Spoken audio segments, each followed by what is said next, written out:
안녕하세요. 지난 명절 시댁에서 있었던 정말 어이없고 웃지 못할 사건이 하나 있어 글을 써봅니다. 저는 결혼한 지 이제 3년 차 된 새댁이고요. 아직 아이는 없습니다. 남편에겐 누나가 있어요. 신우랑 시매부는 사내 부부이고 유치원 다니는 쌍둥이가 있습니다. 엄청 바쁘게 사시는 분들이에요. 그리고 성격도 좋으셔서 신우 같은 경우 저한테 단 한 번도 시짜짓 하신 적 없고 쿨하십니다. 그래서 오히려 제가 더 매달리는 느낌? 연락도 제가 드리고 만나면 제가 더 반가워서 꼬리치는 강아지 마냥 형님에게 해실해실합니다. 그런 저를 신우도 참 예뻐해 주시고요. 시댁 재정도 나쁘지 않고 아버님도 과묵하긴 하지만 속은 따뜻하신 분인데 딱 하나 문제가 있다면 시어머니입니다. 시모는 친구도 없으시고 평생 가정주부만 하셔서 그런지 가족에 대한 애착이 정말 대단하십니다. 애착이라고 해야 할지 집착이라고 해야 할지 모를 만큼이요. 제 남편이 대학을 서울로 오면서 자연스럽게 바로 20살에 독립을 하게 되었는데 어머님이 따라오시겠다고 하셨답니다. 어린 아들 혼자 타향살이 하는 거 걱정돼서 못 보겠다고요. 시부도 반대하고 아들 혼자 잘 살 수 있는데 왜 그러시냐 뭐라 했다는데 어머님은 곧 죽어도 아들 삼시세끼 해줘야 한다며 서울에 투룸을 잡으셨다고 해요. 남편은 기숙사 합격해서 거기 들어가 살 생각이었는데 어머님 때문에 학교랑 30분 거리 집에 살게 되어 통학하느라 힘들었대요. 그래서 원래는 2학년 마치고 군대 가려고 했는데 어머님 때문에 1학년 마치자마자 도망치듯 군대 갔다고 하더군요. 연애할 때 그 얘기 듣고 솔직히 결혼 생각이 싹 사라졌어요. 영화 올가미가 생각나기도 했고요. 그런데 남편은 그런 어머니한테 너무 질렸고 아들 다 키우셨으면 이제 엄마 삶 사시라고 몇 번에 걸쳐 설득을 해서 그 이후로는 덜 집착하신다고 하더군요. 그리고 어머님이 아들한테만 그러시는 게 아니라 딸인 제 신우한테도 그러셨대요. 신우는 은행원인데 입사 초반에 진상 고객에게 된통 당한 적이 있다더군요. 가족의 통장 비밀번호를 막무가내 알려달라고 조르면서 제 신우에게 욕하고 물 뿌리고 그랬다나 봐요. 그 얘기 듣고 시어머니가 극대노하셔서 신호 지점에 일주일을 대기하고 있다가 그 진상 고객을 만났다고 해요. 그리고 제 신호가 당한 것처럼 똑같이 얼굴에 물 뿌리고 욕하고 삿대질 했다고 합니다. 학교 다닐 때도 제 남편이랑 신호 괴롭히는 친구들 또는 선배가 있으면 어머님이 득달같이 달려가 복수하셨다고 하던데 어떻게 보면 열정 가득한 어머니이기도 한데 좀 지나치다 싶을 정도도 있었죠. 아무튼 그렇게 남매를 키우신 시어머니셨다고 했고 둘 다 성인 되고 나서는 좀 덜하긴 하셨대요. 저 남편이랑 결혼할 때도 크게 터치 안 하시길래 저는 많이 쿨해지신 줄 알았는데 알고 보니 신우랑 남편이 엄청 단속했던 거죠. 예비 며느리한테 간섭하면 아들 파혼 당할지도 모른다면서요. 사실은 예물 예단에도 한 소리 하고 싶었고 저희 결혼 전에 미리 신혼집 들어가 살았는데 그것도 너무 마음에 안 들어서 집에 쳐들어가고 싶었지만 참았다고 하시더군요. 그걸 저희 신혼여행 다녀오자마자 붙잡고 말씀하시더군요. 좀 황당하긴 했지만 남편이 나서서 중재했고 그 이후로 어머님도 말 조심하시는 듯 했습니다. 그래도 몇 번의 사건이 있긴 했어요. 그런 일들을 겪고 나서 어머님은 정말 내로남불의 정석이라는 걸 알게 되었습니다. 내로남불 뭔지 아시죠? 내가 하면 로맨스, 남이 하면 불륜이요. 저랑 남편은 맞벌이인데 제가 출근 시간이 조금 더 빨라요. 그래서 저는 새벽 6시에 일어나 준비하고 쏜살같이 나가고 남편은 8시쯤 일어나 딱 샤워만 하고 나갑니다. 당연히 둘 다 아침은 안 먹고요. 그런데 어머님이 신혼 때 그러시더라고요. 니들 아침밥은 먹고 다니니? 저는 회사 가서 간단하게 먹고요. 지훈 씨는 원래 아침 안 먹던데요? 우리 지훈이가 아침을 안 먹는다고? 내가 대학교 1학년 때까지 매일 아침마다 밥도 다 먹여주고 학교 보냈는데? 어머님, 그건 어릴 때잖아요. 혼자 산 이후로 한 번도 아침 차려 먹어본 적 없다고 했어요. 아니, 그렇긴 한데, 그래도 결혼했으면 아침밥은 좀 먹어야지. 어머님은 그렇게 말씀하시며 저더러 그래도 신혼이고 부부인데 아침에 밥은 같이 먹고 출근하는 게 좋다고 하시더군요. 그래서 제가 남편보다 2시간이나 일찍 일어나는데 어떻게 밥을 같이 먹냐고 하니 그래도 조금 더 부지런을 떨어서 아침에 밥을 꼭 하라고 하시는 거예요. 일찍 일어나는 저더러요. 그래서 차라리 늦게 일어나는 남편이 기상시간을 조금 더 당겨서 밥을 차리는 게 낫지 않겠냐고 하니 그건 또 아니라네요. 남자가 뭘 할 줄 알겠냐면서요. 그 말에 저는 너무너무 화가 나더라고요. 그래서 어머님한테 그 얘기 들은 다음 날부터 이악 물고 아침에 아침밥을 차리기 시작했습니다. 그리고 새벽 6시에 남편을 깨우기 시작했죠. 눈도 못 뜬 채로 정신 못 차리는데 당연히 아침 먹을 리가 없죠. 10년을 넘게 아침 식사를 안 하던 사람인데요. 그래도 어금니 꽉 깨물고 아침 먹어. 어머님이 밥 차려서 아침밥 먹으라셔. 일어나서 먹으라고. 라고 했더니 남편이 눈치 보며 일어나더군요. 아침밥 할 필요 없다고 계속 남편이 말했지만 저도 오기 부려서 일주일 내내 새벽에 밥 차려 남편 억지로 먹였습니다. 그랬더니 속이 안 좋다며 하루 종일 힘들어 하더군요. 그리고 남편이 어머님한테 전화해 부부 일은 부부가 알아서 할 테니 다시는 며느리한테 이래라 저래라 하지 말라고 했다더군요. 저도 일하는 사람인데 왜 남편만 챙겨줍니까? 어머님은 본인 아들만 고생하며 일한다고 생각하나 봅니다. 그런데 어머님이 아들만 귀하다고 생각해서 그렇게 하시는 건 아닙니다. 신우한테도 그렇게 하세요. 그냥 본인 자식들이 제일로 귀하고 제일로 불쌍하고 제일 중요하다고 생각하시는 것 같아요. 신혼에도 사내 부부라고 했잖아요. 그런데 결혼 초반에 신호 남편이 몸이 안 좋아 연차를 쓰고 집에서 쉬고 있었다고 해요. 신혼의 당시 신혼집이랑 시댁은 차로 30분 거리라 자주 왕래하시는 편인데 어머님이 그날 말없이 신혼회로 가셨다더군요.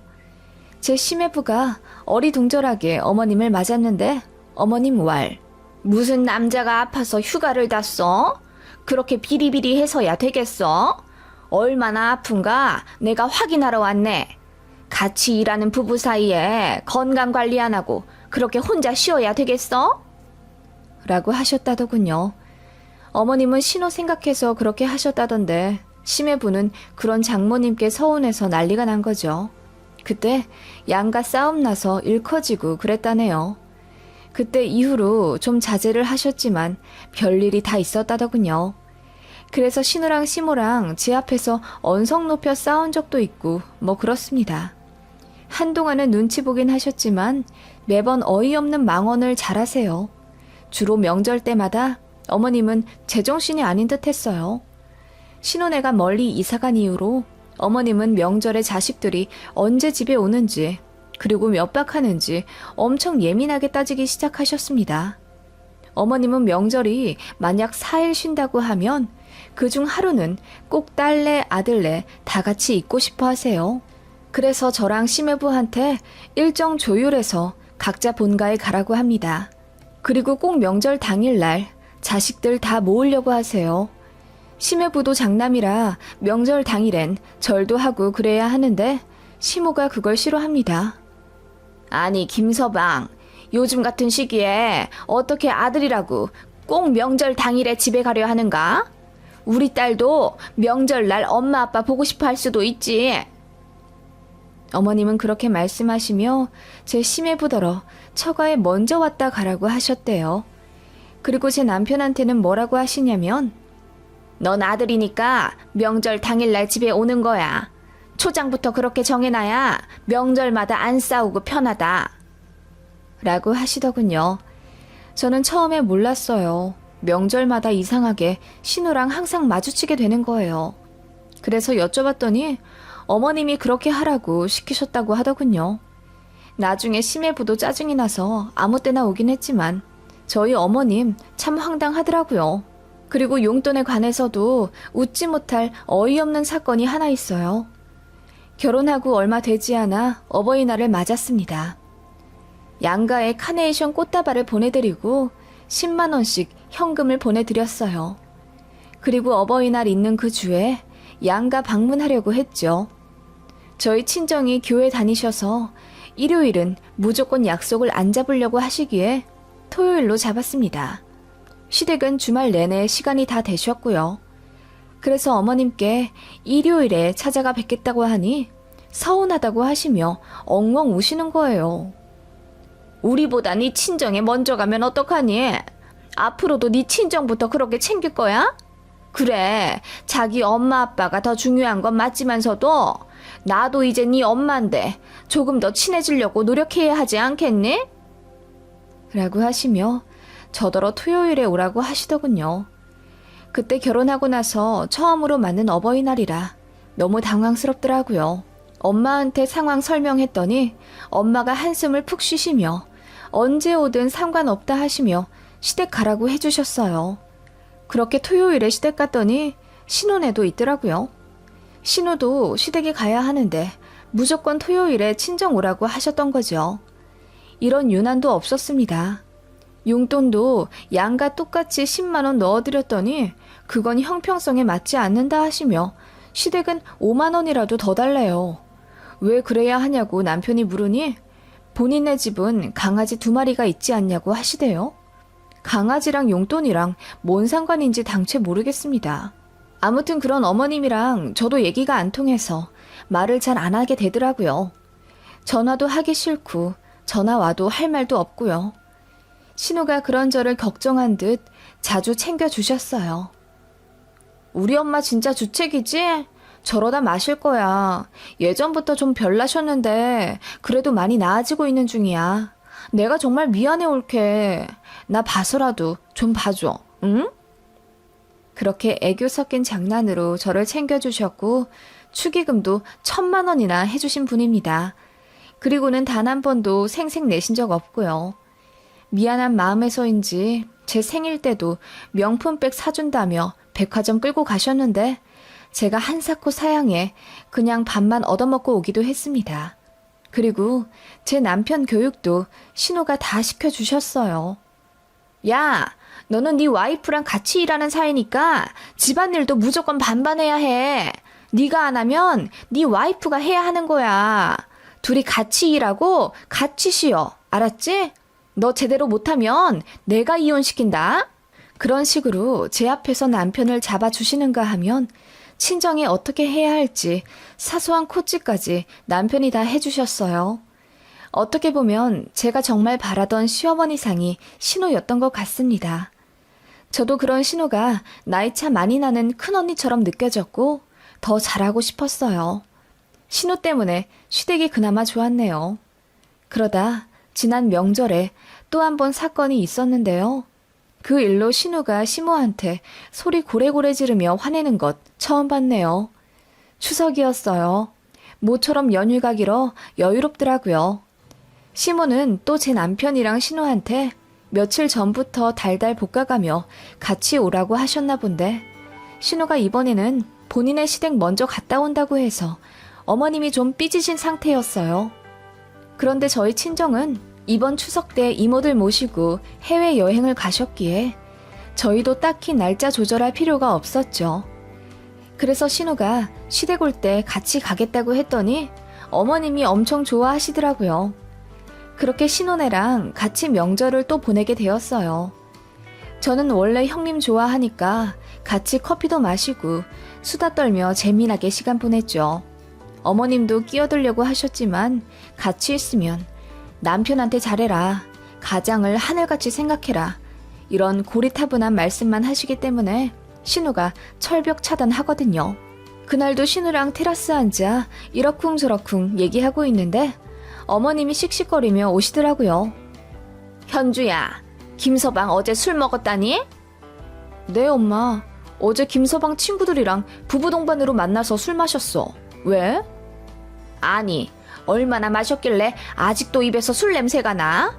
처갓집 보는데 장인 장모 눈치도 안 본다니? 눈치 볼 게 뭐 있어. 그리고 나도 술 먹었는데 내 입에선 술 냄새 안 나? 신우가 그렇게 말하며 시모에게 하하하고 입김을 내뿜자 어머님이 대꾸도 안 하고 들어가시더군요.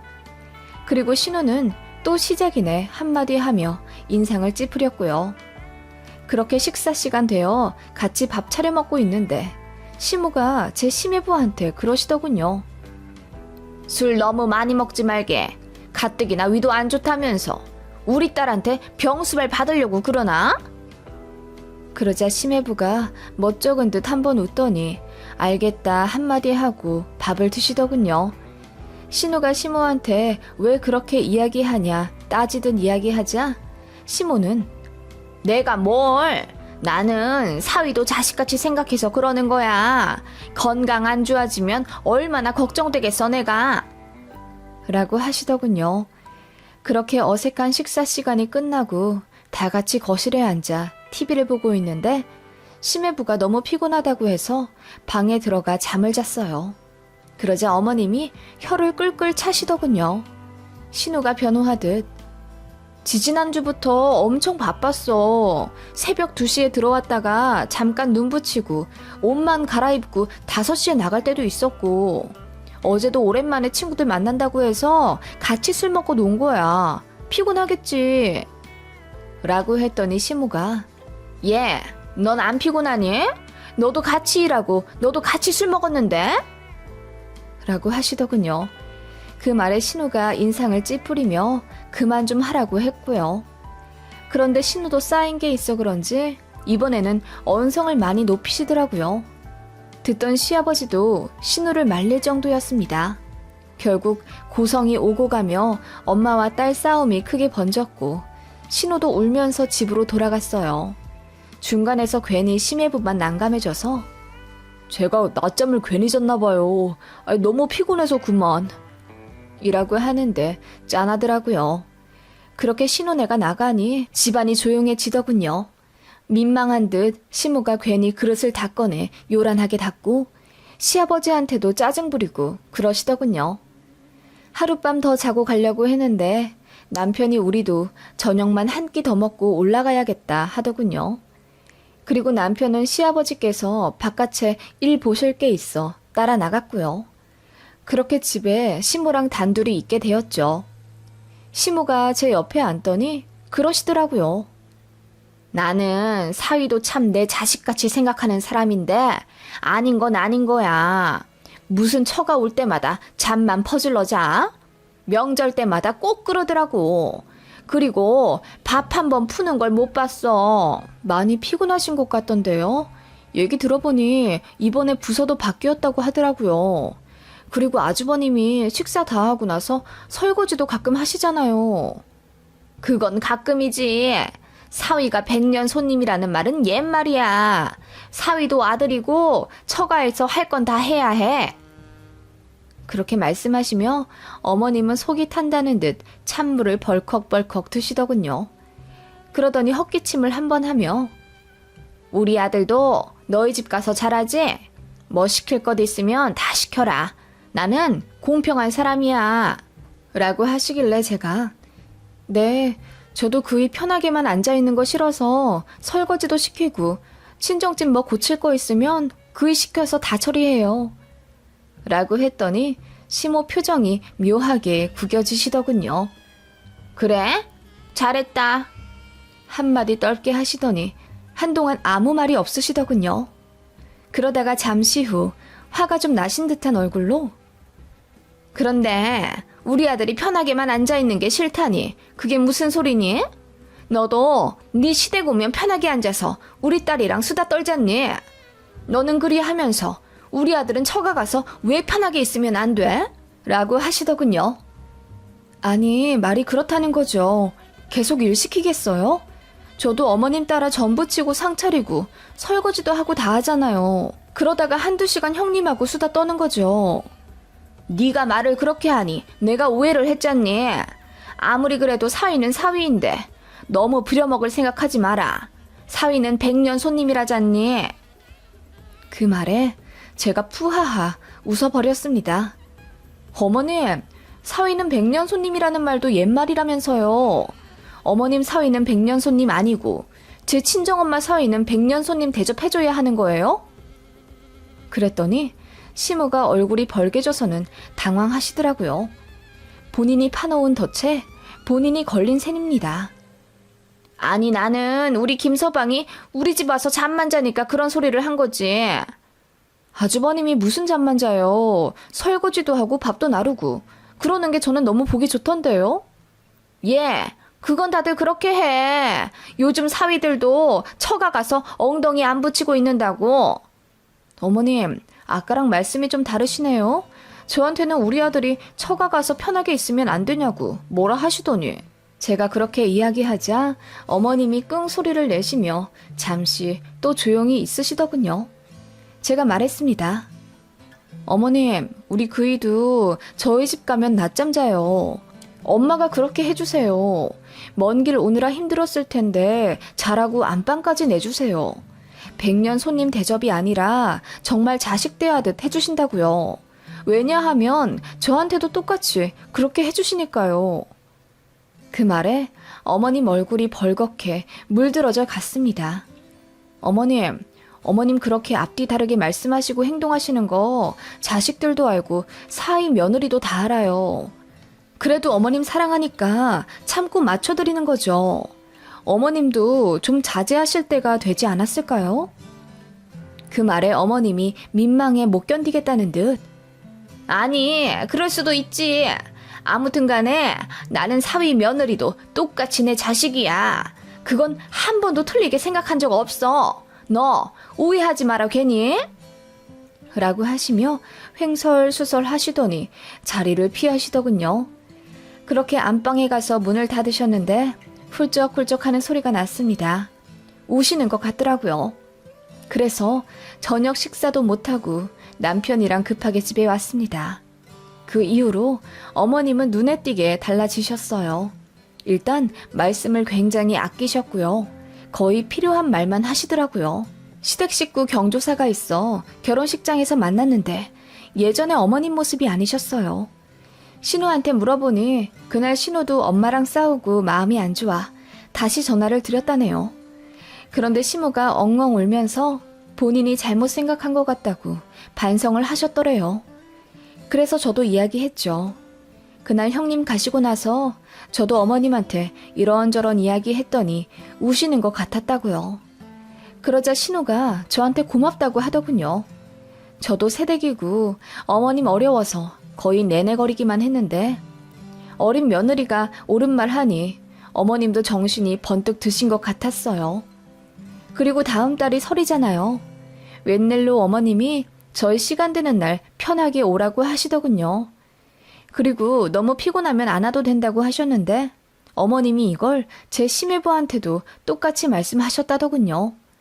신우가 저한테 전화해서는 본인이 100번 말해도 엄마가 안 고쳐졌는데 제 한마디에 드디어 변했다면서 감격스러울 정도라고 했어요. 저도 좋더라고요. 물론 사람의 성격과 가치관이 한 번에 바뀌긴 어렵겠지만 나이 드신 어머님의 변화가 저는 참 대단하다고 생각이 듭니다. 저희 어머님 좀 황당한 구석이 있긴 하지만 잘 어르고 달래서 살아가 보겠습니다.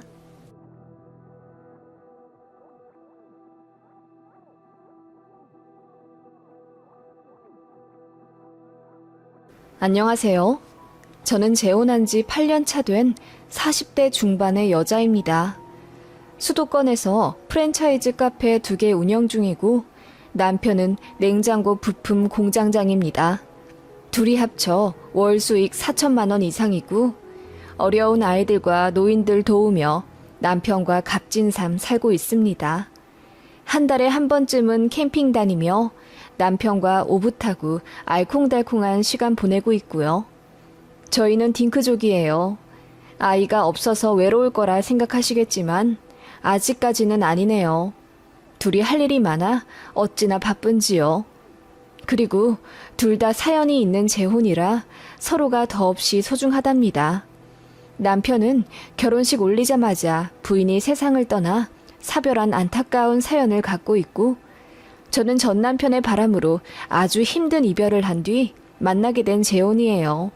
제가 소가리를 많이 했던 걸 지금의 남편이 누구보다 이해해주고 있어서 상처도 빨리 아물게 된 것 같네요. 현 남편을 만나게 해준 전 남편에게 제가 유일하게 고마워하는 부분이에요. 세상사 인과응보라는 말을 저는 믿지 않았습니다. 하지만 전 남편의 근황을 듣고 저는 너무나 통쾌해 속이 다 시원하더라고요. 이제 시간도 많이 지났고 제 마음의 상처도 거의 다 아물어 지난 이야기를 한번 꺼내어 보려 합니다. 전 남편과 저는 연애 2년, 결혼 7년, 도합 거진 10년을 살을 부대낀 사이였습니다. 연애할 때 누구보다 저에게 잘해주던 사람이었어요. 대학원 다니며 알바하던 사람이었고, 그래서 가진 돈도 별로 없으며 시댁도 가난한 사람이었지만 그 사람의 비전과 사랑을 믿고 진행한 결혼이었습니다. 저희 집도 잘 사는 편은 아니었어요.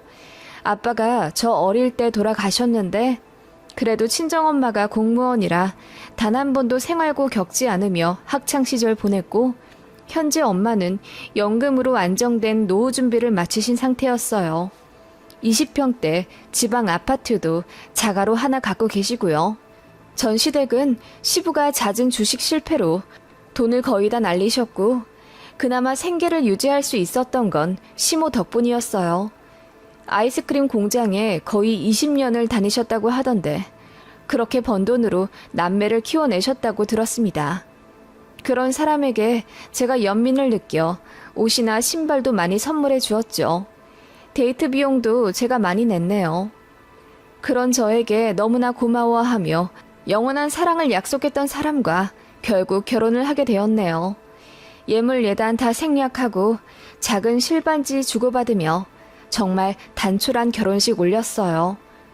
그렇게 전세 4천짜리 작은 투룸에서 신혼을 시작했지만 정말 행복했네요. 저는 당시 중견기업 대리였고 전 남편은 대학원 다니며 교수 준비하던 사람이었어요. 저랑 결혼하기 얼마 전부터 그 사람은 알바도 관두고 박사과정 준비했습니다.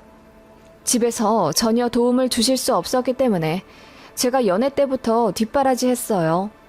결혼하고 나서도 제가 가장이 되어야 했죠.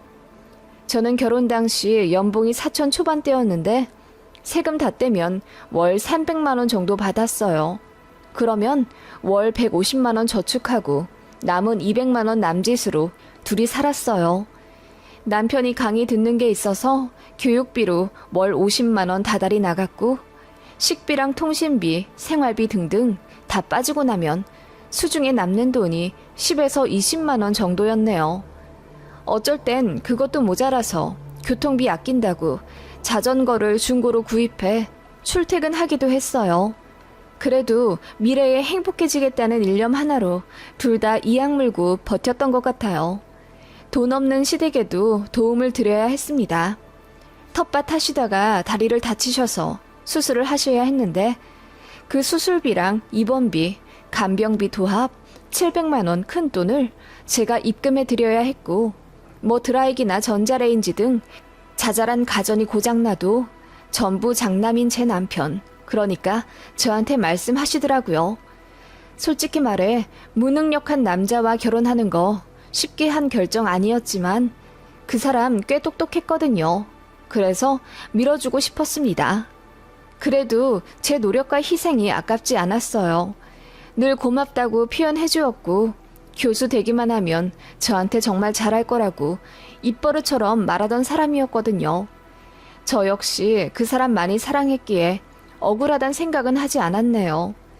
남편은 박사과정 끝물이라 너무 정신없이 바쁠 때라 집안일도 거의 제 몫이었네요. 그래도 꼬박꼬박 집에 들어와 하루 한 끼 정도는 저랑 먹어야 한다고 해서 저녁은 늘 같이 먹었어요. 그렇게 결혼 3년 차 때까지는 분명 사이가 좋았었던 것 같네요. 이런 얘기 나쁘끄럽지만 부부간의 관계도 정상적으로 있었고 주말에 하루 정도는 시간 내어 항상 데이트했어요. 2세 생각도 둘 다 하긴 했지만 공통된 의견은 경제적으로 안정적일 때 아이 갖자였습니다. 그 말인즉슨 당분간은 피임을 하자는 거였죠. 그렇게 나름대로 미래 설계를 해가며 행복하게 산 부부였어요. 뭔가 잘못되기 시작한 건 결혼 4년차부터였던 것 같네요. 이대로만 간다면 남편의 교수 임용이 2, 3년 안에 이뤄질 수 있던 상황이었어요. 남편은 교수님들 뒤치다꺼리 해야 한다며 연구실에서 거의 숙식을 하기 시작하더군요. 그 전엔 그래도 잠깐이라도 집에 와 제 얼굴 보고 또 주말에도 하루 정도는 항상 시간 내던 사람인데 눈, 코 뜰 새 없이 바빠졌다며 집에 자주 안 들어왔어요. 그래도 이해했습니다. 미안, 교수님이 자꾸 회식하자고 하시네.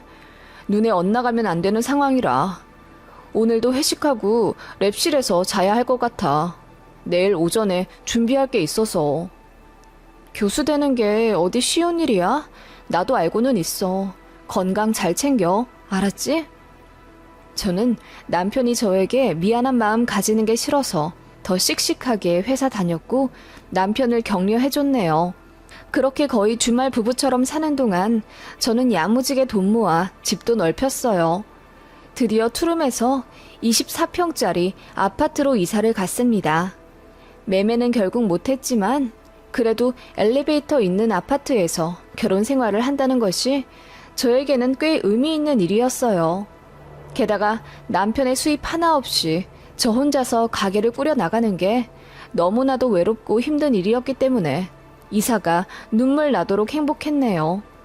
남편도 제 손을 꼭 잡으며 내가 빨리 가장 노릇을 해야 하는데 미안해. 많이 힘들지?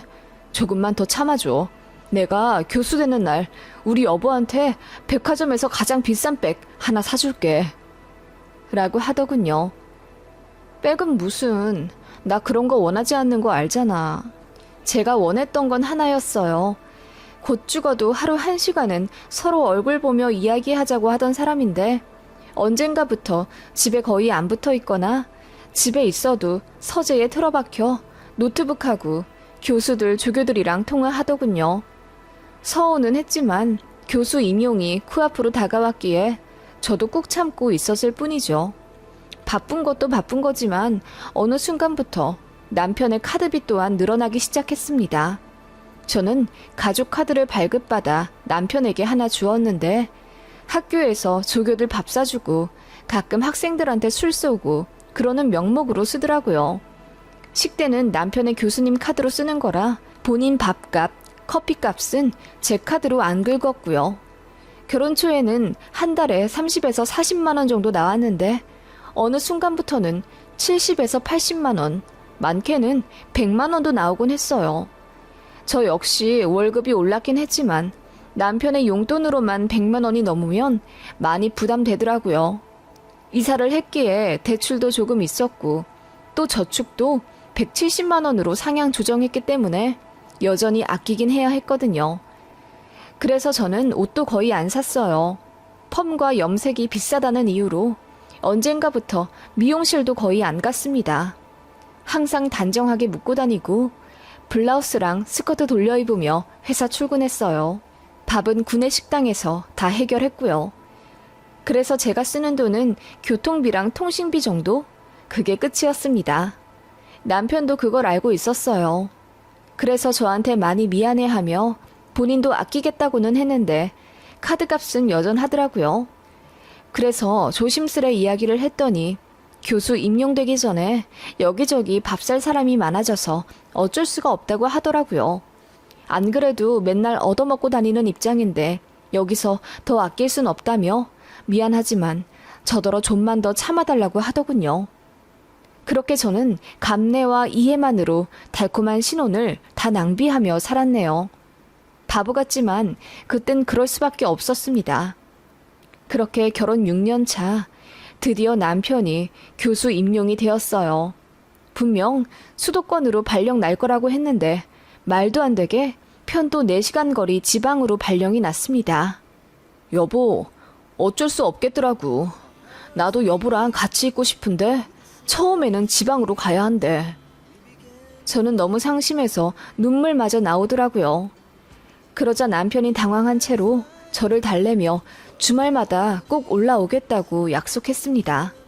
그렇게 남편은 지방의 한 대학 교수님이 되었고 저희는 주말 부부가 되었어요.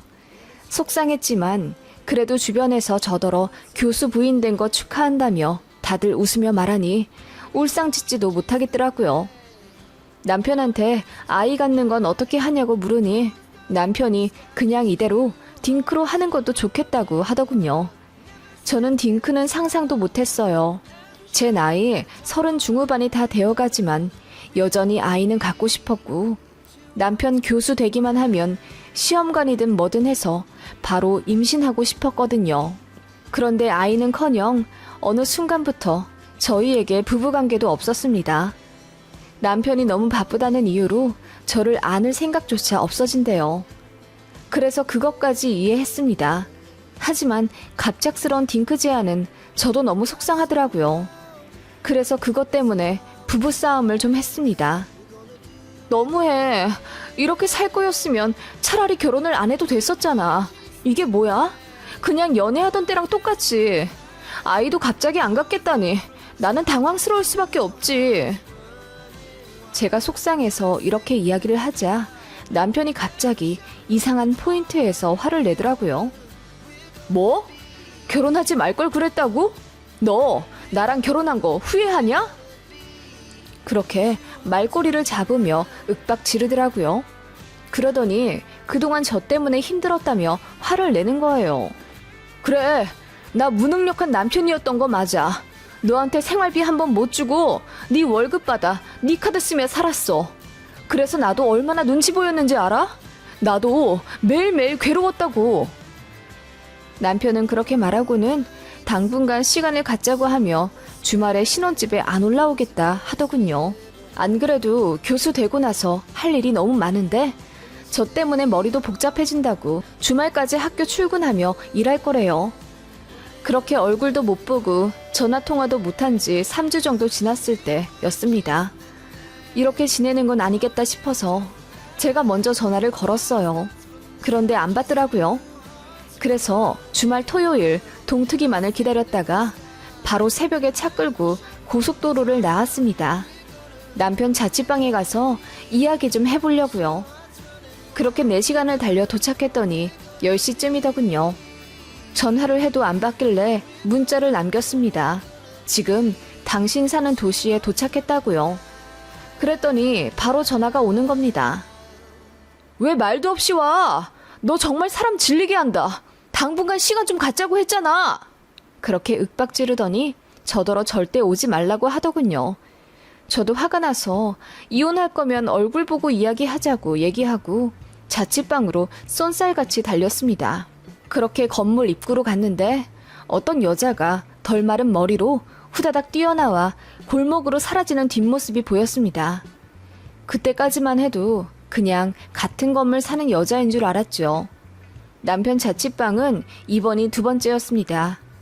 교수 임용되고 처음 이사가던 날 집 정리해준다고 한 번 가고 그 이후로 몇 달 동안 못 왔어요. 남편이 못 오게 하기도 했고요. 그렇게 낯선 문 앞에서 노크를 하는데 아무 대답이 없더라고요. 분명 인기척이 들리는데 말이죠. 그래서 문이 부셔져라 두드리니 드디어 남편이 문을 열더군요. 땀 범벅이 되어 있었습니다. 뭐 하고 있길래 이제 문을 여냐고 하니 주말이라 대청소를 했대요. 얼핏 보니 깨끗한데 뭘 청소했는지 모르겠더라고요. 일단 앉아서 이야기 좀 하자고 했더니 남편이 난감한 듯 어정쩡 앉더군요. 그제야 저도 집안을 좀 둘러봤습니다. 그런데 이상했어요. 처음 맡아보는 향수 냄새가 나더라고요. 게다가 제가 사준 이불이 아닌 것도 알아챘죠. 제 남편은 열이 많아서 항상 홀겹만 쓰거든요. 그런데 꽤나 두꺼운 면이불이 있길래 이건 왜 샀냐 했더니 밤에 추워서 마트에서 샀다고 얼굴이 시뻘개지며 이야기하더라고요. 그때 뭔가 이상하다는 걸 본능적으로 알아챘던 것 같습니다. 남편이 종량제 봉투에 무언가를 담다가 저 오니 베란다에 두던 걸 보았기에 그 봉투부터 바로 찾아 열어보았습니다.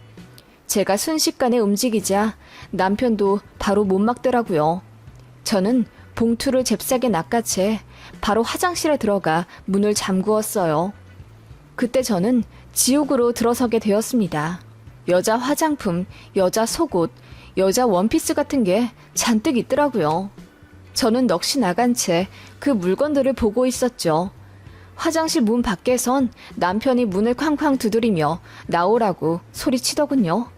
그러더니 이젠 애절하게 제발 나와봐. 나와서 나랑 얘기 좀 해. 다 해명할게. 응? 이라고 빌길래 일단 그 물건부터 사진을 다 찍은 후 문을 열었습니다. 제 남편이 제 얼굴을 보자마자 오해하지 말라면서 같은 시기에 같은 지방으로 발령받은 여자 조교가 있는데 집을 못 구해서 잠깐 살게 해줬다는 겁니다. 그러면서 본인은 학교에서 잤다고 절대 제가 오해하는 일은 없었다면서 믿어달라더군요. 어이가 없어서 헛웃음이 나옵디다.